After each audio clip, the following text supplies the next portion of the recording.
Hello students, new unit start कर रहे हैं अपन रिडम्पशन ऑफ प्रेफरेंस शेयर्स। तो बच्चों, रिडम्पशन का मीनिंग होता है रीपेमेंट, टू रीपे। तो इस चैप्टर में अपने को प्रेफरेंस शेयर्स को जब अपन रिडीम करते हैं तो कौन से प्रोविजंस लॉ के अपने को फॉलो करने पड़ते हैं और क्या क्या एंट्रीज करने पड़ते हैं वो अपने को यहाँ पे सब सीखना है। तो बच्चों, रिडम्पशन का मतलब होता है redemption is a process of repaying an obligation at pre-arranged amount and timing। तो जनरली प्रेफरेंस शेयर होल्डर्स को उनका रिडम्पशन का date at the time of issue ही क्लियर कर दिया होता है। मतलब उनको इशू के टाइम पे बता दिया होता है कि आपको इतने साल के बाद हम रिडीम कर देंगे। या तो कभी कभी कंपनी खुद के पास ऑप्शन रखती है कि after 10 years company can redeem at any time. That means preference share holder को कंपनी कभी भी रिडीम कर सकती है 10 साल के बाद।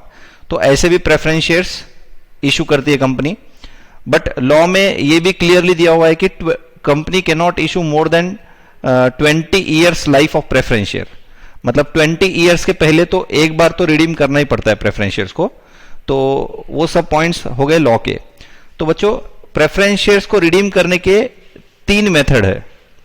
Method of redemption of preference shares. Preference shares को अगर रिडीम करना है आपको तो आपके पास कितने मेथड है? 3। प्रेफरेंस शेयर्स को रिडम्पशन करने के लिए 3 मेथड्स मेंशन किए हुए लॉ में। वो कौन से मेथड्स है? By fresh issue of shares. बच्चों, अगर आपको प्रेफरेंस शेयर्स को रिडीम करना है तो आप क्या कर सकते हो? फ्रेश इशू ऑफ शेयर्स, मतलब फ्रेश इशू ऑफ शेयर्स करो, उनसे पैसे लो और पुराने प्रेफरेंस शेयर होल्डर को रिडीम कर दो। बच्चों, शेयर्स का मतलब यहां पे प्रेफरेंस शेयर भी होता है और इक्विटी। मतलब अगर पुराने प्रेफरेंस शेयर होल्डर को रिडीम करना है आपको तो न्यू प्रेफरेंस शेयर इशू कर दो, और अगर आपको लगता है कि प्रेफरेंस शेयर की जगह पे न्यू इक्विटी इशू करना चाहिए तो न्यू इक्विटी इशू करो, उनसे पैसा लो और ओल्ड प्रेफरेंस शेयर होल्डर को क्या करो? रिडीम कर दो। तो फ्रेश इशू ऑफ शेयर्स होना चाहिए, ठीक है। It can not be debenture. आप डिबेंचर इशू करके जो पैसा लाओगे उससे प्रेफरेंस शेयर होल्डर को रिडीम करोगे तो it will not be considered as redemption of preference share method. इस मेथड में नहीं आएगा वो। तो by fresh issue of shares, ये एक फर्स्ट मेथड है। सेकंड है by capitalisation of undistributed profits. बच्चों, इसका मीनिंग है कि आपके पास अगर ह्यूज प्रॉफिट्स है और एसेट साइड पे बैंक बैलेंस भी है, आपके पास लिक्विड भी है, तो आप क्या कर सकते हो? आपके प्रॉफिट्स को यूज करके आप प्रेफरेंस शेयर्स को रिडीम कर सकते हो। तो ये कैसे करते हैं ये अपन आगे एंट्रीज वगैरह देखेंगे। तो कैपिटलाइजेशन ऑफ अनडिस्ट्रीब्यूटेड प्रॉफिट्स। और थर्ड पॉइंट है कॉम्बिनेशन ऑफ 1 and 2। मतलब आप ऐसे भी कर सकते हो कि थोड़ा अमाउंट फ्रेश इशू किया और थोड़ा amount capitalisation of undistributed profit. मान लो एक प्रेफरेंस शेयर्स है जिनको अपने को रिडीम करना है, उनकी फेस वैल्यू है 5 लाख रुपीज। अब कंपनी ने क्या डिसाइड किया कि ये 5 लाख रुपीज रिडीम करने के लिए 2 लाख रुपीज के फ्रेश इशू ऑफ शेयर्स करेंगे अपन और 3 लाख रुपीज का कैपिटलाइजेशन ऑफ अनडिस्ट्रीब्यूटेड प्रॉफिट करेंगे। तो कैपिटलाइजेशन ऑफ अनडिस्ट्रीब्यूटेड प्रॉफिट से 3 लाख और फ्रेश इशू ऑफ शेयर से 2 लाख, तो टोटल मिला के कितना हो गया? 5 लाख। रिडम्पशन कितना कर रहे हैं अपन? 5 लाख। तो इस तरह से जितना भी रिडम्पशन करोगे उतने अमाउंट का फेस वैल्यू का आपको क्या करना है? रिप्लेसमेंट करना है। और वो रिप्लेसमेंट या तो फ्रेश इशू से करो या तो फिर कैपिटलाइजेशन ऑफ अनडिस्ट्रीब्यूटेड प्रॉफिट, ठीक है।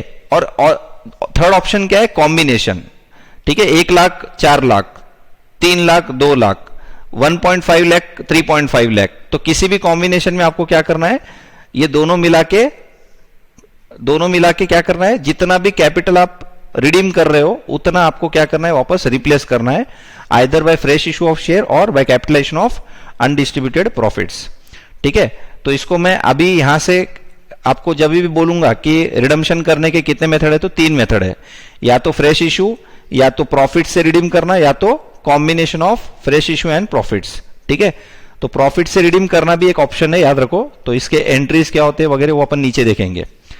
बच्चों, अब अपन यहां पे सबसे इंपॉर्टेंट पॉइंट देखना है कि provision of Companies act section 55 क्या बताता है कि जब कभी भी प्रेफरेंस शेयर्स को रिडीम करना है तो एक्ट के क्या क्या पॉइंट्स को अपने को कंसिडर करना पड़ेगा। तो बच्चों, यहां पे पहला पॉइंट है no shares can be redeem. No shares can be redeem, no shares can be redeemed except out of the profits of the company or fresh issue of shares made for the purpose of redemption। तो वापस से मैं repeat कर रहा हूं ये point, ध्यान दो। No shares can be redeem, मतलब शेयर्स रिडीम नहीं कर सकोगे आप। अगर शेयर्स रिडीम करना है तो आपके पास दो ही ऑप्शन है, ऐसा एक्चुअल में। No shares can redeem except, मतलब शेयर्स रिडीम करना है तो आपके पास दो ऑप्शन है, या तो आप प्रॉफिट से रिडीम करो, आपके पास प्रॉफिट्स है तो, या तो फ्रेश इश्यू ऑफ शेयर्स, अभी ऊपर जो अपने देखे वो, ठीक है, या तो कॉम्बिनेशन भी चलेगा। तो except out of the profit and or fresh issue of shares made for the purpose of redemption, ठीक है। सेकेंड पॉइंट है no such shares can be redeem unless they are fully paid up. तो बच्चों अगर preference shares को आपको redeem करना है तो वो फुल्ली पेड अप होना जरूरी है। मतलब अगर प्रेफरेंस शेयर 100 रुपए का है और आपने अभी तक 80 रुपीज मंगाया है और 20 रुपीज आपका बैलेंस है जो आप मंगा सकते हो, अनकॉल्ड कैपिटल है, तो और आपको प्रेफरेंस शेयर को बीच में रिडीम करना है सपोज, तो you can not redeem, because जब तक आप फुल्ली पेड अप शेयर्स नहीं बनाओगे उसको तब तक आप रिडीम नहीं कर सकते। तो no such shares can be redeem unless they are fully paid up. Third point, provision should be made first for premium payable on redemption of preference share out of the profits. बच्चों ये क्या है, ध्यान दो इधर। बच्चों preference share जब redeem करते हैं तो preference share holder eight the time of redemption demand करते हैं कि हमको हमारा प्रिंसिपल अमाउंट तो देना ही देना है आपको, साथ में हमको कुछ अमाउंट एक्स्ट्रा दो, प्रीमियम, क्योंकि आप सडनली हमको रिडीम कर रहे हो, आपके पास ऑप्शन है बोल के, तो हमको एक्स्ट्रा अमाउंट चाहिए, प्रीमियम चाहिए। तो अगर सब जो प्रेफरेंस शेयर है 100 रुपए का, तो प्रेफरेंस शेयर होल्डर बोल रहे हैं कि हमको 100 रुपीज तो आपको देना ही देना है, उसका आपने को यहां प्रॉब्लम नहीं है, हमको एक्स्ट्रा अमाउंट चाहिए। एक्स्ट्रा अमाउंट मतलब प्रीमियम। तो अगर 100 रुपीज का 100 देंगे तो वो बोल रहे हैं कि हमको 10 रुपीज प्रीमियम दीजिए या 5 रुपीज प्रीमियम दीजिए। तो कुछ 100 रुपीज से जब एक्स्ट्रा अमाउंट मांगते हैं और कंपनी रेडी है वो देने के लिए, तो उसको बोलते हैं प्रीमियम पेएबल ऑन रिडम्पशन। बच्चों ये कंपनी के एंगल से अगर बोलेंगे ना तो ये डेबिट बैलेंस वाला प्रीमियम है, ये वो प्रीमियम नहीं है जो कंपनी के लिए इनकम है, इट इज एन लॉस या एक्सपेंस। तो provision should be made first for the premium payable on redemption. तो आपके पास रिडम्पशन के टाइम पे जितना भी प्रीमियम अगर देना होगा, क्वेश्चन में अगर बोला होगा कि प्रीमियम भी देना है साथ में, तो आप उसके लिए पहले क्या करो, प्रोविजन करो, उस प्रीमियम के लिए प्रोविजन करो, प्रीमियम के लिए प्रोविजन करना है, ठीक है। और वो भी कहां से प्रीमियम के लिए प्रोविजन करेंगे, आउट ऑफ द प्रॉफिट्स। आपको जो आपके डिविजिबल प्रॉफिट्स है उसको यूज करके इसके लिए प्रोविजन करना है पहले, और फिर प्रीमियम पे करना है। तो सबसे पहले अपने को क्या करना पड़ेगा, प्रोविजन करना पड़ेगा प्रीमियम के लिए, प्रीमियम पेएबल ऑन रिडम्पशन के लिए क्या करना है, प्रोविजन करना है। तो बच्चों प्रीमियम पेएबल ऑन रिडम्पशन के लिए प्रोविजन करना मतलब अपने डिविजिबल प्रॉफिट्स को डेबिट करना और premium payable on redemption of preference share को क्रेडिट करना। जैसे ही क्रेडिट करेंगे वो लायबिलिटी बन जाएंगी और जब पे करेंगे तो डेबिट होके क्लोज हो जाएगा। तो premium payable on redemption of preference shares, ठीक है। तो इसके लिए अपने को क्या करना है, प्रोविजन करना है। कहां से प्रोविजन करेंगे, प्रॉफिट से।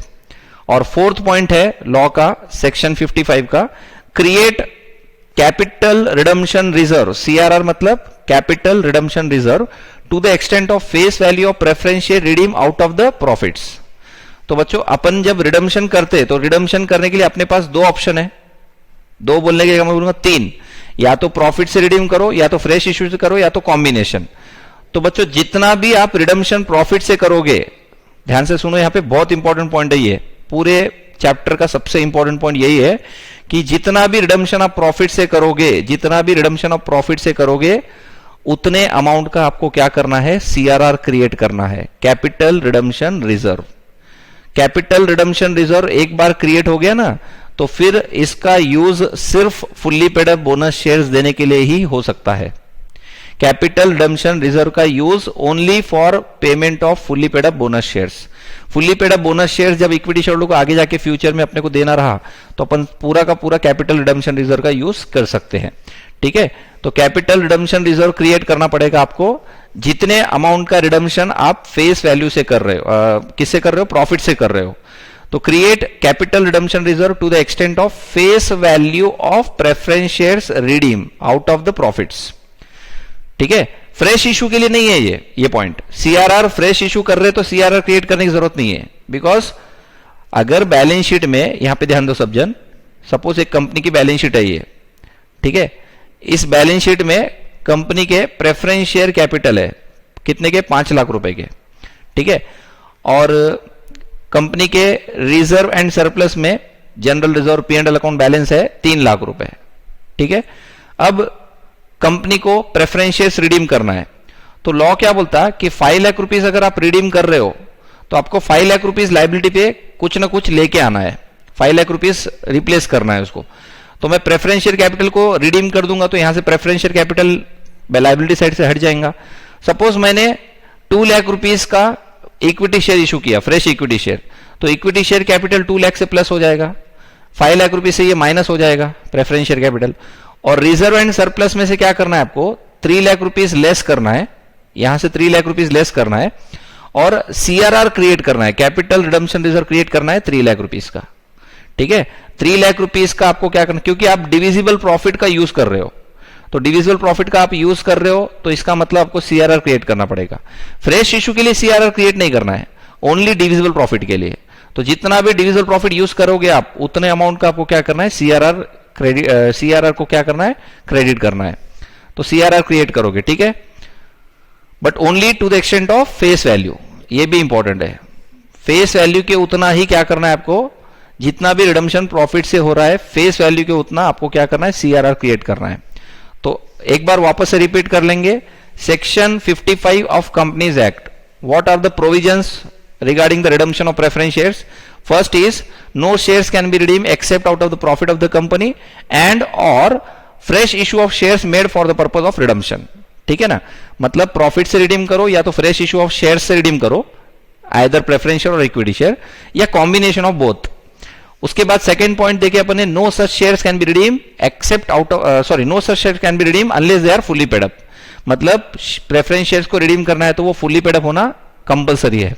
उसके बाद provision should be made for first for the premium payable on redemption of preference share out of the profit.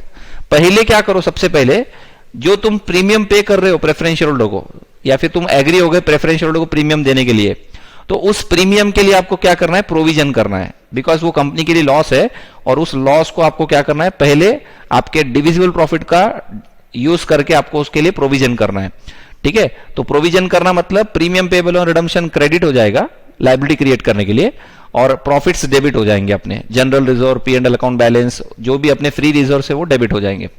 और फोर्थ पॉइंट में क्या करना है, create CRR to the extent of face value of preference share redeem out of the profit. तो जितने extent तक आपका face value profit से रिडीम कर रहे हो आप, प्रॉफिट से जितना एक्सटेंट तक आप रिडीम कर रहे हो उतना अमाउंट आपको क्या करना है, सीआरआर क्रिएट करना है, कैपिटल रिडम्पशन रिजर्व।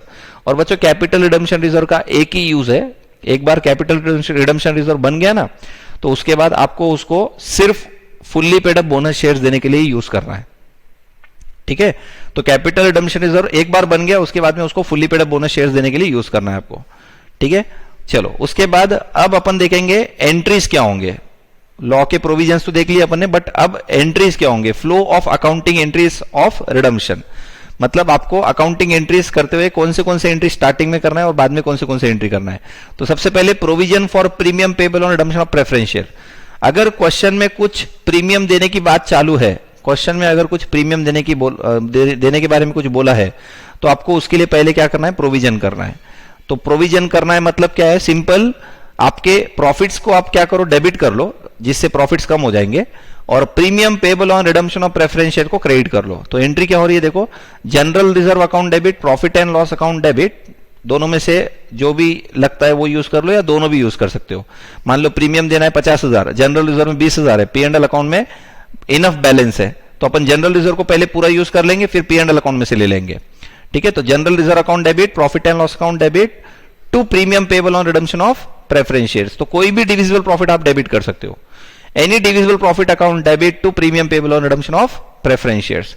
उसके बाद सीआरआर की एंट्री करना है, किसकी, कैपिटल रिडम्पशन रिजर्व की। तो बच्चों कैपिटल रिडम्पशन रिजर्व जो क्रिएट कर रहे हैं ना अपन, वो भी डिविजिबल प्रॉफिट से ही करना है आपको। मतलब general reserve account debit, profit and loss account debit to capital redemption reserve account. तो entry for capital redemption reserve क्या एंट्री होंगे, divisible profits account debit to capital redemption reserve account. चलो उसके बाद amount due to preference share holders. अब अपनी main entry है कि प्रेफरेंस शेयर होल्डर को अमाउंट ड्यू करना है। Amount due to preference share holders मतलब अपने जो प्रोविजंस थे अपने सब कर लिए, प्रीमियम का प्रोविजन कर लिए और अपना जितना भी अपन रिडम्पशन प्रॉफिट से कर रहे उतना सीआरआर भी क्रिएट कर लिए। अब अपना काम है प्रेफरेंस शेयर होल्डर को ड्यू करना। तो प्रेफरेंस शेयर होल्डर का ड्यू करने की एंट्री क्या होंगी, redeemable preference share capital account debit. जैसे ही शेयर कैपिटल अकाउंट डेबिट हो गया तो शेयर कैपिटल बैलेंस शीट में से निकल गया।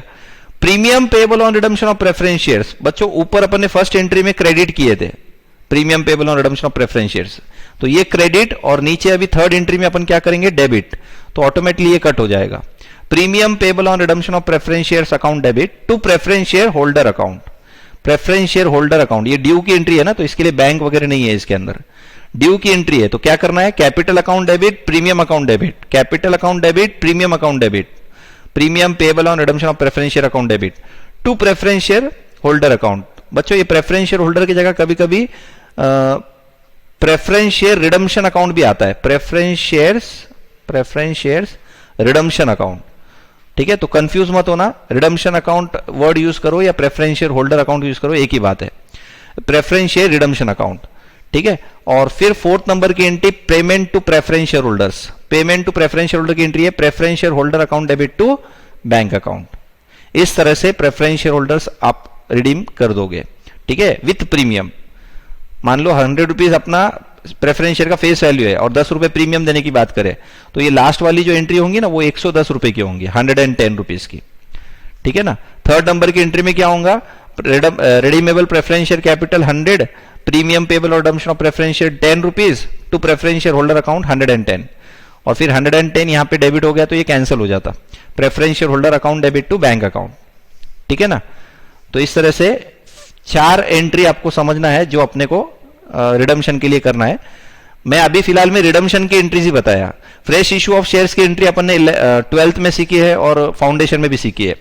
जब कभी भी फ्रेश इशू ऑफ शेयर्स होंगे तो अपने वही रेगुलर एंट्रीज करना है अपने को, लेकिन जनरली यहां पे रिडम्पशन ऑफ प्रेफरेंस शेयर में जब भी फ्रेश इशू ऑफ शेयर की एंट्री करेंगे ना तो अपने को ऐसे application, allotment, first call, second call इस तरह से नहीं आएगा, डायरेक्टली अपने को एंट्री पास करनी है, bank account debit to equity share application and allotment account, और second entry equity share application allotment account debit to equity share capital account. और यही अगर प्रेफरेंस शेयर होंगे तो bank account debit to preference share application and allotment account, preference share application allotment account debit to preference share capital account. Because fresh issue of shares can be preference share or it can be equity share. ठीक है, तो वो fresh issue of shares के मैंने entry यहां पे नहीं बताया बिकॉज वो अपने बेसिक अपना ऑलरेडी हो चुका है।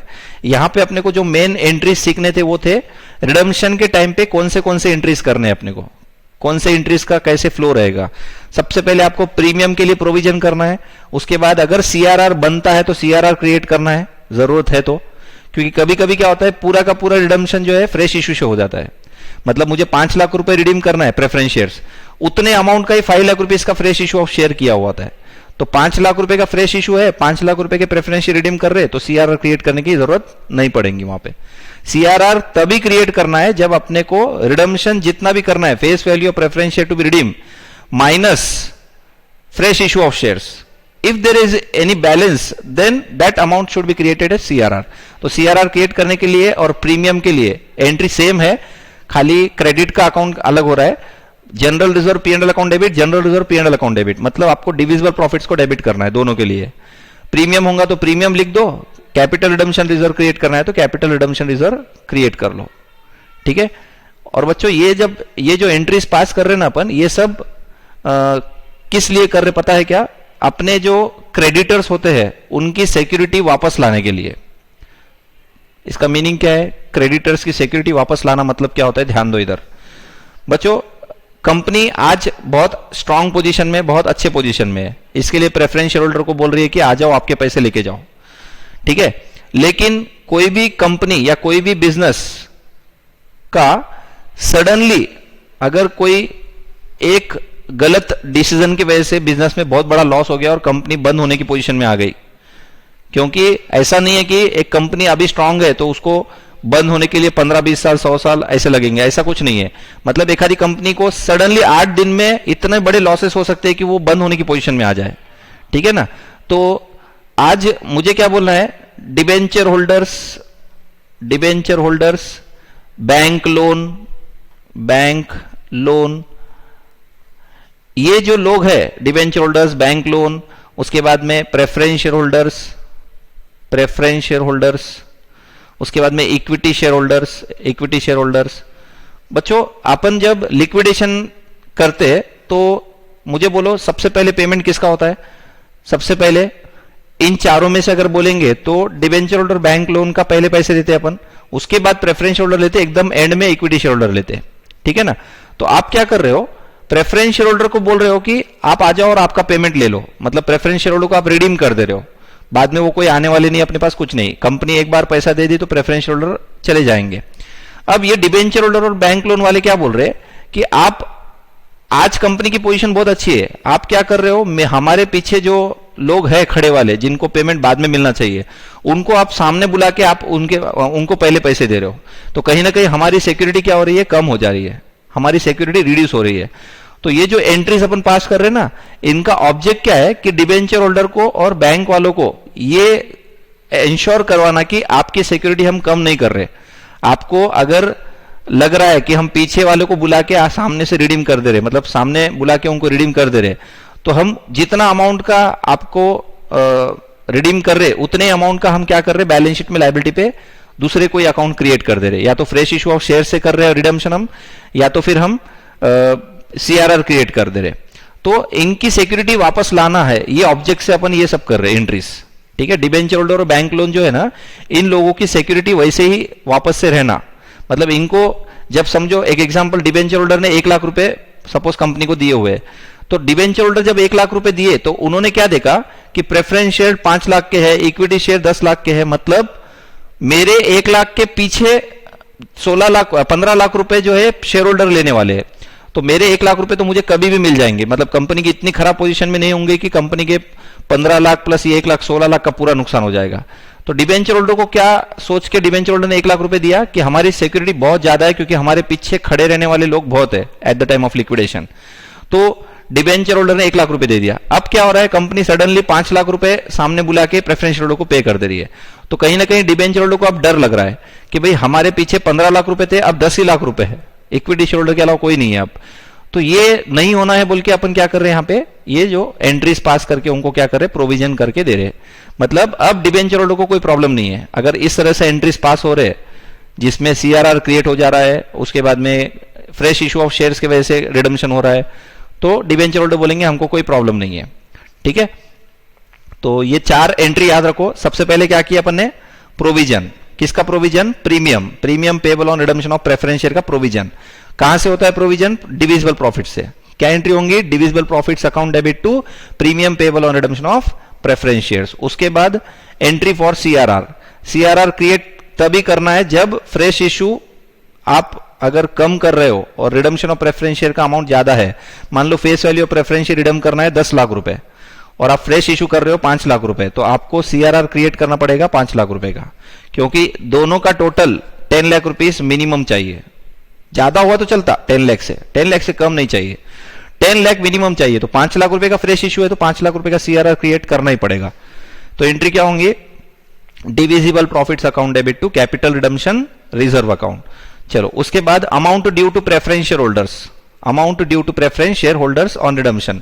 ड्यू की एंट्री है redeemable preference share capital account debit, premium payable on redemption of preference share account debit to preference share holder. Preference share holder की जगह वर्ड कभी कभी प्रेफरेंस शेयर रिडम्पशन अकाउंट भी आ सकता है, ठीक है। उसके बाद payment to preference share holder की एंट्री होंगी preference share holder account debit to bank account, या कभी कभी अगर ये टर्म यूज करे प्रेफरेंस शेयर रिडम्पशन अकाउंट तो preference share redemption account debit to bank account, ठीक है। तो ये 4 एंट्री सबसे इंपॉर्टेंट है इस चैप्टर में।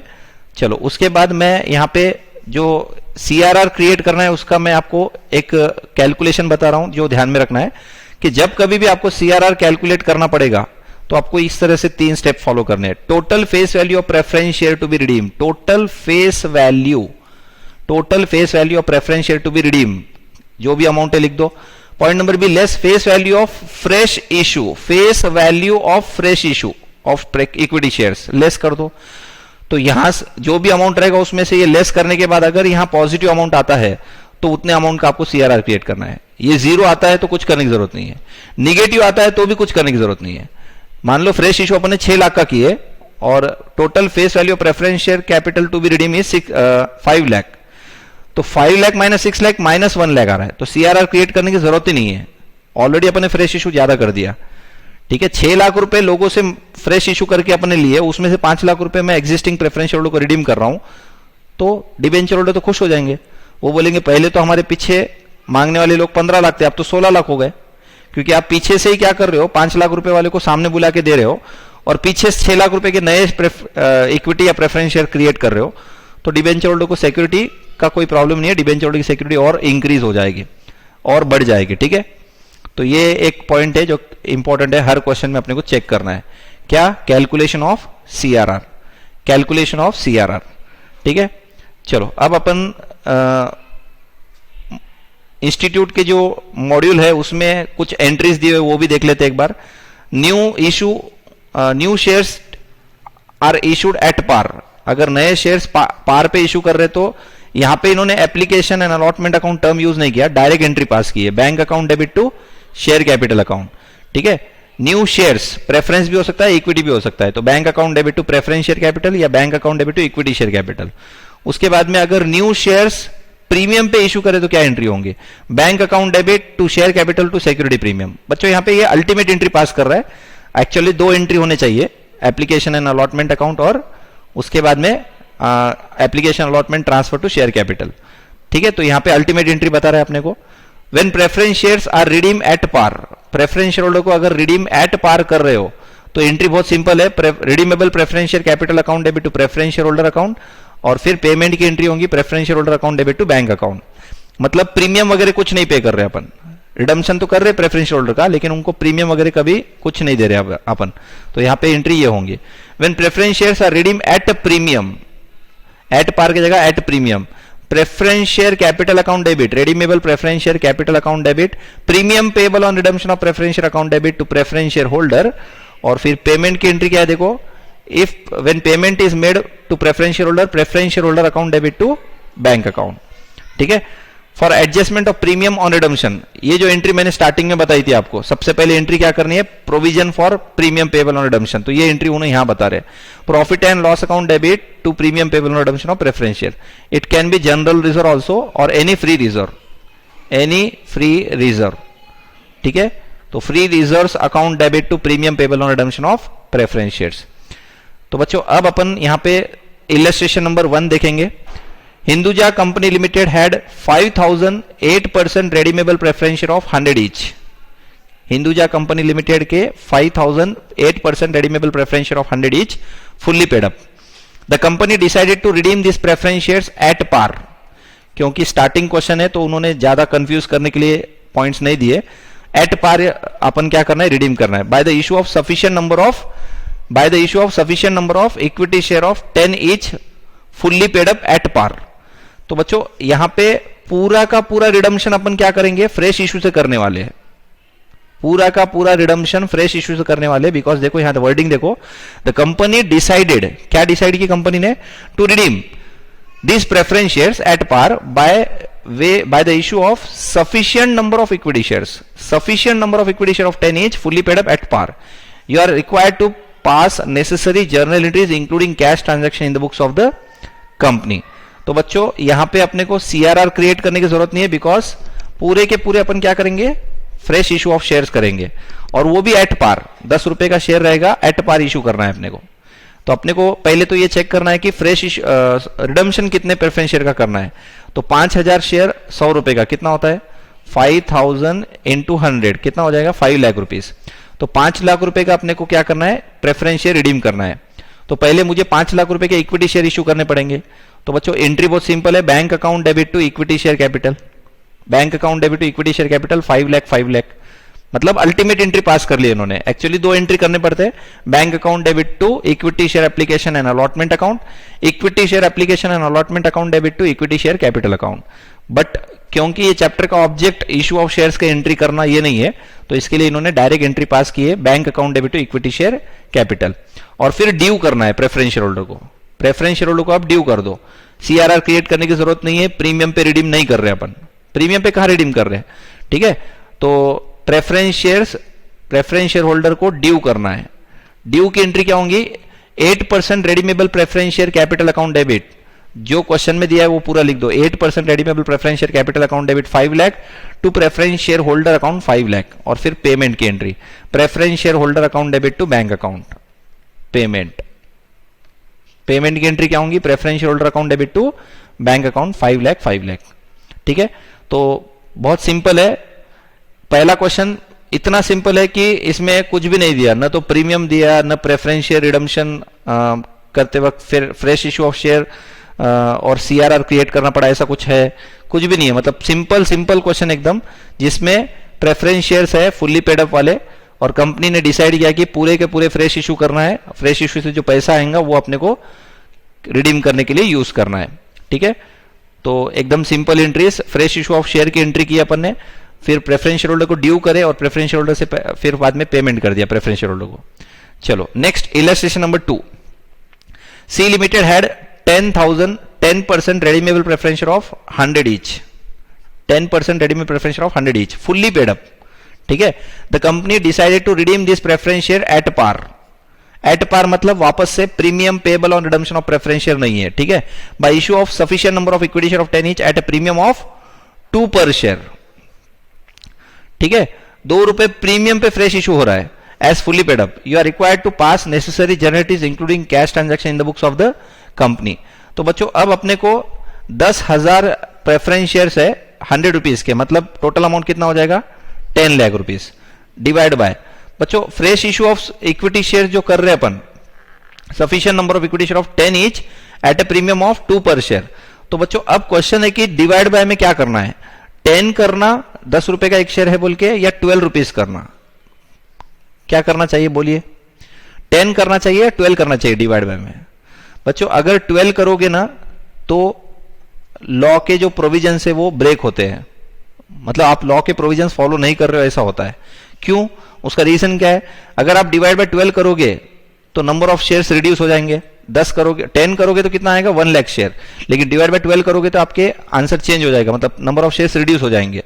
और लॉ क्या बोलता है कि जितना फेस वैल्यू का आप प्रेफरेंस शेयर रिडीम कर रहे हो उतने अमाउंट का ही फेस वैल्यू का आपको रिप्लेसमेंट करना है। फेस वैल्यू का देखो, फेस वैल्यू जितना भी रिडीम कर रहे हो ना, फ्रेश इशू प्लस सीआरआर, ये दोनों मिला के एग्जैक्टली इतना अमाउंट हो जाना चाहिए। जैसा 10 लाख रुपीज का है सपोज, प्रेफरेंस शेयर कितने के? 10 लाख के फेस वैल्यू के, तो आप fresh issue of share plus CRR मिला के आपका 10 लाख होना चाहिए। इसका भी फेस वैल्यू देखो और सीआरआर का अमाउंट जो भी है वो भी देखो, तो दोनों का टोटल 10 लाख होना चाहिए। तो यहां पे 12 डिवाइड में नहीं करना है, डिवाइड बाय 10 ही करना है आपको। तो मतलब कितने शेयर्स अपन इशू करेंगे? 1 लाख शेयर्स इशू करेंगे, इक्विटी शेयर्स, और वो भी ₹12 का एक शेयर रहेगा। मतलब कंपनी को पैसे मिलेंगे 12 लाख, कंपनी को फ्रेश इशू में कितना अमाउंट मिलने वाला है? 12 लाख, लेकिन रिडम्पशन करने के लिए कितना लगने वाला है? 10 लाख। तो ये क्वेश्चन में जब अपने को प्रीमियम पे इशू कर रहा है, बोल रहा है क्वेश्चन, तो इसका मतलब ये नहीं है कि यहां पे आपको डिवाइड बाय 12 करके नंबर ऑफ शेयर्स रिड्यूस करना है। बच्चों अपना ऑब्जेक्ट पैसे लाना नहीं है, अपने कंपनी में 10 लाख रुपए मतलब अमाउंट लाना 10 लाख रुपीज, ये नहीं है। अपना ऑब्जेक्ट क्या है? लॉ क्या बोल रहा है कि जितने का फेस वैल्यू आप रिडीम कर रहे हो उतने अमाउंट का फ्रेश इशू या तो सीआरआर, ये दोनों मिला के आप बैलेंस शीट में लेके आ जाओ। तो अब सीआरआर तो क्वेश्चन में है नहीं, क्वेश्चन में तो क्लियरली बोल रहा है जितना कंपनी को रिक्वायर्ड है उतना sufficient number of equity share issue करो। तो अब स्टूडेंट के माइंड में क्या आएगा कि 10 लाख रुपीज चाहिए, तो डिवाइड बाय 12 कर लो तो आपको अमाउंट आ जाएगा 10 लाख रुपीज। नो डाउट ऐसे 10 लाख रुपीज एग्जैक्ट अमाउंट आ जाएगा आपका, लेकिन ऑब्जेक्ट क्या है अपना कि 10 लाख को 10 लाख से रिप्लेस करना है, वो भी कैपिटल। हाँ, कोई बोलेगा सर सिक्योरिटी प्रीमियम आ जाएगा ना, सिक्योरिटी प्रीमियम को कंसिडर नहीं करेंगे, capital should be replace by capital. देखो बच्चों सीआरआर जब क्रिएट होता है ना, तो आज नहीं तो कल ये सीआरआर कहां पे जाएगा मालूम है क्या? कैपिटल में जाने वाला है, क्योंकि मैंने इसका ऑब्जेक्ट बता दिया आपको। सीआरआर का सिर्फ एक ही यूज है, वो है fully paid up bonus shares. तो आज नहीं तो कल ये क्या होने वाला है? कैपिटल में कन्वर्ट होने वाला है। और फ्रेश इशू ऑफ शेयर से क्या होता है? कैपिटल ऑलरेडी इमीडिएटली आ जाता है। तो जितने अमाउंट का आप क्या कर रहे हो, प्रेफरेंस शेयर को रिडीम कर रहे हो, उतने अमाउंट का ही आपको क्या करना है? वापस कैपिटल को कैपिटल रिप्लेस करना है। या तो सीआरआर के फॉर्म में लेके आ जाओ, बिकॉज सीआरआर आज नहीं तो कल इक्विटी शेयर कैपिटल में कन्वर्ट हो जाएगा बोनस शेयर जब देंगे, या तो फिर फ्रेश इशू ऑफ शेयर से लेके आओ, लेकिन उसके फेस वैल्यू को कंसिडर करेंगे, ना कि प्रीमियम कंसिडर करेंगे उसका। ठीक है, तो 10 लाख डिवाइड बाय 10 करेंगे तो कितना आ जाएगा? 1 लाख रुपीस। तो बच्चों देखो यहां पे bank account debit 12 lakh rupees. देखो अपना 10 लाख रुपीस लाना बिजनेस के अंदर, ये ऑब्जेक्ट नहीं है वो क्वेश्चन का। क्वेश्चन का ऑब्जेक्ट है कि अपने को फ्रेश इशू ऑफ शेयर्स करने हैं रिडम्पशन ऑफ प्रेफरेंस शेयर के लिए। और रिडम्पशन ऑफ प्रेफरेंस शेयर के लिए अगर फ्रेश इशू करना है तो जितने अमाउंट का फेस वैल्यू रिडीम कर रहे हो उतने अमाउंट का फेस वैल्यू आपको रिप्लेस करना पड़ेगा। तो bank account debit 12 lakh to equity share capital, ये इंपॉर्टेंट है 10 लाख। 10 लाख को 10 लाख चाहिए अपने को, टू सिक्योरिटी प्रीमियम 2 लाख। ठीक है, तो ये हो गया issue of shares at premium, ये तो हो गया issue of shares at premium. उसके बाद अब ड्यू करना है 10% redeemable preference share capital account debit 10 lakh to preference share holder account 10 lakh. और फिर पेमेंट की entry preference share holder account debit to bank account. बच्चों यहां नीचे एक नोट दिया है, amount required for redemption is 10 lakh, therefore face value of equity share to be issued for this purpose must be equal to 10 lakh. Amount required for redemption is 10 lakh, मतलब यहां पे amount का मतलब लिटरल मीनिंग मत लो, मतलब कैश नहीं चाहिए यहां पे बोल रहा। वो क्या बोल रहा है कि आपको 10 लाख रुपए का फ्रेश इशू चाहिए, therefore face value of the equity share to be issued for this purpose must be equal to 10 lakh. Premium received on new issue cannot be used for the to finance the redemption. ये point important है। Premium received on new issue, जो new issue कर रहे हैं अपन redemption करने के लिए, उसका प्रीमियम अपन क्या नहीं कर सकते, उसका प्रीमियम कंसिडर नहीं कर सकते एज ए रिडम्पशन बोल के। रिडम्पशन बोल के उसको कंसिडर नहीं कर सकते अपन। Premium can not be considered as redemption of preference shares. तो प्रीमियम को आप अलग कंसिडर करो, 10 लाख को 10 लाख रिप्लेस करना है कैपिटल। तो इसके लिए अपन ने क्या किए, यहां पे 10 लाख रुपीस का क्या किया अपन ने, फ्रेश इशू ऑफ शेयर किए, वो भी फेस वैल्यू का। ठीक है, कंपनी को 12 लाख रुपीस मिलेंगे, लेकिन कंपनी को फ्रेश इशू 10 लाख रुपीस का करना पड़ेगा फेस वैल्यू का। तो 10 लाख के फेस वैल्यू मतलब इनडायरेक्टली 12 लाख रुपीस लाना ही पड़ेगा कंपनी को। ठीक है, चलो next illustration number 3। G India Limited had 9,000 10% redeemable preference share of 10 each fully paid up. The company decided to redeem this preference share at par by issue of sufficient number of equity share of 9 each fully paid up. तो बच्चों यहां पे एक note लिख लो ऊपर question के ऊपर, assuming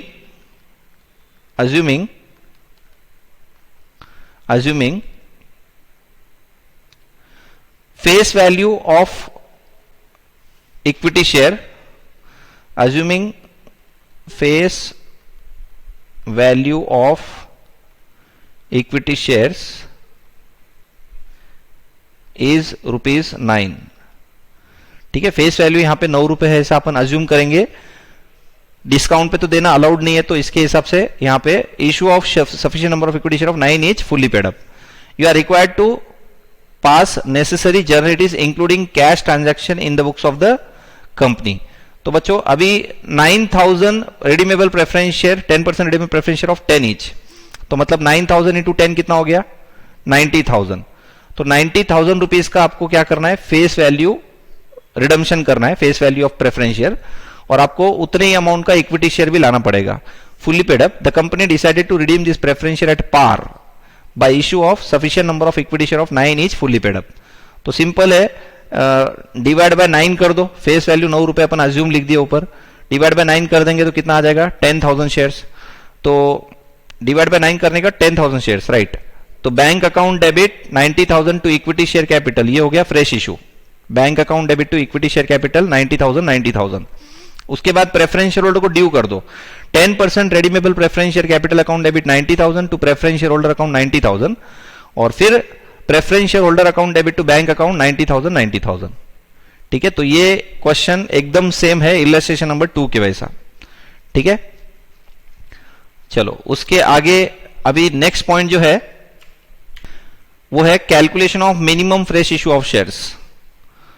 तो बच्चों यहां से जो अब क्वेश्चंस अपन करने वाले हैं वो पूरे क्वेश्चंस जो है एग्जाम ओरिएंटेड है, क्योंकि अभी तक के जो तीनों भी इलस्ट्रेशन थे ना वो जस्ट बेसिक अंडरस्टैंडिंग के लिए थे। ठीक है, तो इसको अपन नेक्स्ट लेक्चर में अपने कंटिन्यू करेंगे। ठीक है, थैंक यू।